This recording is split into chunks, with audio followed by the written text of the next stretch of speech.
Bonjour, je m'appelle Geoffrey Mortuaire, je suis rhinologiste dans le service d'ORL et de chirurgie cervico-faciale à l'hôpital Urier. Et nous allons aujourd'hui aborder le problème des complications liées à l'infection au Covid, en s'intéressant plus particulièrement aux troubles extra-respiratoires et en particulier à l'anosmie. L'anosmie est un problème qui a été largement évoqué dans le Covid, et on sait que c'est un symptôme majeur puisqu'il pourrait être considéré comme un signe évocateur de la maladie, surtout si ce symptôme évolue de manière isolée. Alors pour vous illustrer ces éléments, je vous reprends ici les résultats d'une étude qui a été menée en Belgique par l'un des confrères. Cette étude a consisté en fait à s'intéresser aux patients qui avaient des tests PCR positifs à Covid. À partir de là, les patients ont été contactés pour retenir leur intérêt de participer à une évaluation et ont été interrogés à partir d'un questionnaire pour essayer d'évaluer la présence des troubles olfactifs au cours de la pathologie. Donc sur cette étude, plus de 2000 patients ont été initialement évalués. Ce que l'on constate, c'est que ces patients ont été évalués en général environ 7 jours après le début de l'infection. Et lorsqu'on s'intéresse aux différents paramètres, on constate que dans 87% des cas, les patients déclaraient la présence de troubles olfactifs. Et dans 56% des cas, ces troubles olfactifs étaient associés en fait à des phénomènes dysgeusiques. Et donc cette association est importante à bien connaître, la présence de troubles olfactifs et de troubles du goût. Lorsqu'on s'intéresse aux autres symptômes, de manière assez présente, on retrouvait des céphalées. L'association céphalée-anosmie apparaîtrait donc comme des signes évocateurs de l'infection. Et de manière aussi assez significative, les patients pouvaient déclarer une perturbation de l'odorat à type de ce qu'on appelle une cacosmie, c'est-à-dire des perceptions d'odeurs désagréables au niveau du nez, qui peuvent s'associer parfois à la perte complète des sensations d'odorat. Un élément important, c'est que ces troubles olfactifs pouvaient apparaître après les autres symptômes dans la majeure partie des cas. Mais ils peuvent apparaître aussi avant les autres symptômes et dans ce cas-là, devient un signe très évocateur s'il évolue de manière isolée. Sur l'ensemble de la population qui a été étudiée, ici 1754 patients, un certain nombre ont déjà présenté une récupération de la fonction olfactive. Ils étaient au nombre de 573 au moment de l'étude. C'est-à-dire que sur les 14 premiers jours d'évolution de la pathologie, un grand nombre de patients avaient déjà constaté une récupération olfactive.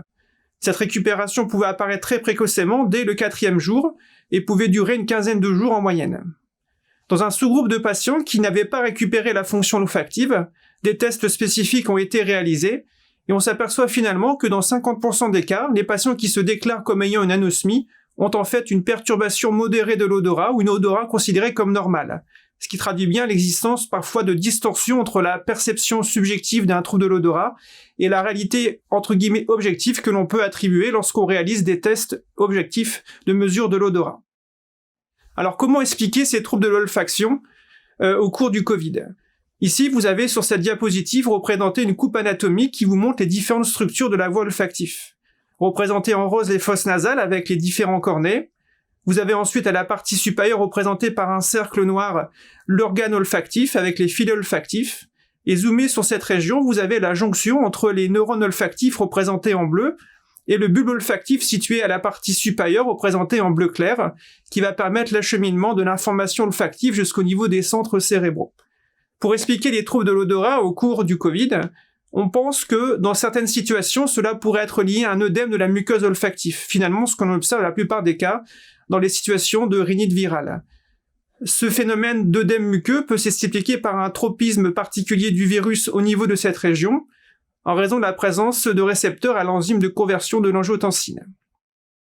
Un autre mécanisme serait une atteinte toxique directe au niveau du neurone olfactif. Et dans ce cas-là, on pourrait, sur certaines images d'IRM, identifier au niveau du bulbe des structures œdémateuses et avoir des formes potentiellement plus graves ici de troubles olfactifs. Mais finalement, ce qui ressort de ces études, c'est que la plupart des cas, ce qui pourrait être à l'origine de l'apparition du trouble olfactif serait une atteinte de ce qu'on appelle les cellules de soutien, notamment les cellules qu'on appelle sustentaculaires, qui sont l'ensemble des cellules de l'épithélium olfactif, qui vont jouer un rôle potentiellement intéressant dans l'acheminement de la molécule olfactive jusqu'au niveau du neurone. Et ce serait l'atteinte de cet épithélium de soutien qui serait à l'origine des troubles olfactifs développés au cours du Covid.